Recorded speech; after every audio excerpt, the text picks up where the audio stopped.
또 한 명의 사진가가 있습니다. 필립 할스만이라고. 우리나라에서도 전시를 했던 것 같아요. 몇 번 했는지 모르겠지만 이 사람은 그 인물 사진가고 패션 사진가, 이런 사진가예요. 그 다음에 뭐 이 사람이 가지고 있는 건 라이프지의 표지 사진을 가장 많이 촬영한 아주 상업적으로도 성공한 사진가가 이 필립 할스만인데, 이 사람을 제가 소개시켜 드리는 이유는 좀 사진 제작 방법이 약간 독특해서, 이 사람이 대표적인 점프북이에요. 점프북. 그러니까 이 사람도 마찬가지예요. 다른 시간에도 얘기했지만 인간은 원래 나쁜 놈들이다. 근데 지금 겉으로 드러나는 표정들은 가식의 탈이다. 이렇게 생각을 한 거예요.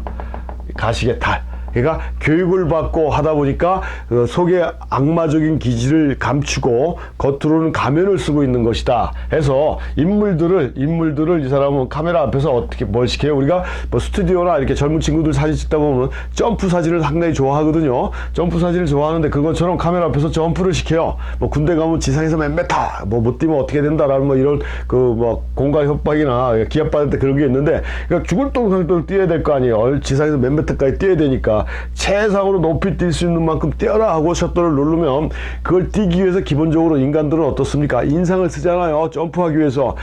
거기서 드러나는 그 인상, 그 표정이, 그게 그 사람의 본질이다 라고 생각한 사진가가 이 필립 할스만이라는 얘기예요. 의도나 취지는 상당히 좋지 않습니까? 그래서 뭐 인물 사진이 주로 사용하는 모델들이 유명인이 많다라고 얘기했지 않습니까? 왜 유명인이 많다라고 그랬어요? 그 사람들의 내면이 아니더라도 겉으로 드러난 사회적인 성격 같은 경우, 그러니까 보는 사람들로 하여금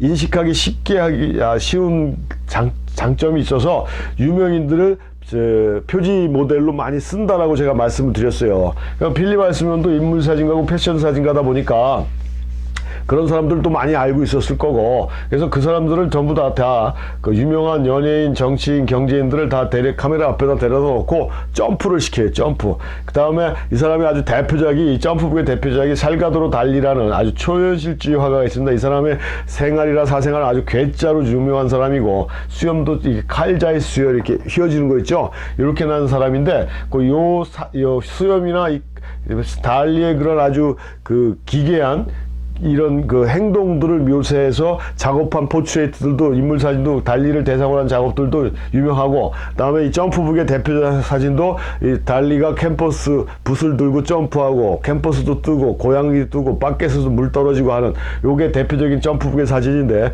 그러니까 뭐 한 번의 사진을 찍기 위해선 엄청난 노력이 필요했고, 또 동원된 스태프들도 상당히 많았겠죠. 아무튼 그 달리를 비롯한 세계적으로 유명한 사람들을 다 카메라 앞에다 대놓고 점프를 시켰는데, 이 사람들이 다 카메라 의식을 하는 사람들이잖아요. 연예인들이라든가 정치인이라든가 이런 거, 특히 정치하는 사람들도 마찬가지 카메라 의식을 엄청나게 많이 한대요. 그래서 옛날에 무슨 신문에 나온 기사가 있었는데, 카메라와 정치인이라는 그런 타이틀도 있었는데, 하여튼 카메라를 의식하는 게 정치인이고 유명인들이라 점프를 하면서도 이 사람들은 어떻게 해요? 치즈를 한다는 얘기입니다. 웃어요. 가장 이쁜 표정을 짓는다는 얘기예요. 그러니까 제가 보기에는 필립 할스만이 의도했던 내용하고는 어긋나 버린 거고, 그래서 실패를 했지만 그 자체가 굉장히 충격적으로, 그 다음에 크게 받아들여져서 아주 유명해진 그런 사진가라고 볼 수 있는 게 이 필립 할스만의 점프북이다. 그래서 이렇게 내가 사진을 어떤 식으로 의도하고 어떤 식으로 표현할 거냐에 따라 사진을 촬영하고 대상을 대하는 태도는 이렇게 많이 바뀔 수가 있다라는 얘기입니다. 많이 바뀔 수가 있다라는 얘기고요. 뭐 한 사진가를 다시 또 하나 말씀드리면, 브루스 데이비스라는 아주 1960년대를 대표하는 현대 사진가 브루스 데이비슨이 있는데, 그 사람이 지금 서브웨이라는 게 있어요. 뉴욕의 전철. 이게 제가 그래서 미국에 가고 뉴욕을 처음 갔을 때 이 서브웨이에 대한 굉장히 관심이 많았습니다. 도대체 왜냐면 제가 브루스 데이비슨의 서브웨이 사진을 보면서 제가 좀 비유가 좀 나쁜 편은 아닌데 속이 막 울렁거릴 정도로 미식거리고 안 좋았어요.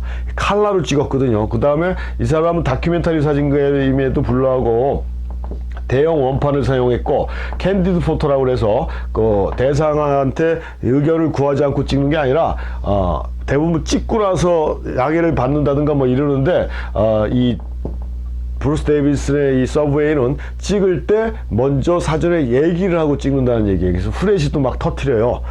지하철의 어두운 그 공간 때문에. 그래갖고 이 반사돼서 오는 그 프리뷰의 질감이라든가, 그 다음에 뉴욕 서브웨이는 제일 유명한 게 뭡니까? 낙서거든요. 지금도 맨하탄 뉴욕 전철을 타면은 지상으로 올라오면 막 벽면이든 뭐든 아주 또 엄청난 낙서들이 있는데, 제가 갔을 때는 이 전철 안에 낙서는 거의 없어졌어요. 왜냐면 그게 뭐 아주 특수 도료를 발라가지고 스프레이를 뿌려버리면 바로 지울 수 있게 이렇게 만들어 놨다라고 그럽니다. 그래서 생각했던 것보다는 굉장히 깨끗해갖고 저는 역으로 실망을 했는데, 그 역 안은 굉장히 지금도 더럽고 냄새도 많이 나고 그래요. 근데 전철 자체는 옛날보다는 많이 좋아졌어요. 아무튼 깨끗한 게 중요한 게 아니라 이 서브웨이라는 작업을 하고 이 다큐멘터리 형태의 작업을 하면서 그 사전에 동의를 얻었다는 거예요. 연출 사진은 아닌데, 연출은 아니지만 찍는 사람들한테 내가 당신들 찍습니다라고 먼저 얘기를 하고 찍었다라는 거죠. 그러니까 작업 대상에 접근하는 방법이 다른 또 사람들하고 틀리다는 얘기예요. 이 얘기를 하는 이유는 좀 전에도 말씀드렸지만, 어떤 사진을 어떻게 촬영할 것이냐에 따라, 내가 공부하고 알아온 정보에 따라 대상에 접근하는 방향성은 다 틀려질 수 있다라는 거, 그걸 강조하기 위해서 지금 말씀을 드린 겁니다. 데니엘 라이온 같은 작업도 할 수 있고, 필립 할스만 같은 작업도 할 수 있고, 까르티에 브레송 같은 작업도 할 수 있고, 지금 얘기한 브루스 데이비슨 같은 그런 작업도 진행이 가능하다. 어떻게 하면 내가 어떤 방향으로 준비를 하느냐에 따라, 내가 어떤 그 대상에 대해서 얼마만큼 아느냐에 따라 이 대상에 접근하는 이 방법론은 달라질 수가 있다라는 걸 우리가 사진가들을 통해서 아는 것도 굉장히 큰 수학이다라고 이렇게 말씀드리면서 이번 강의를 마치겠습니다.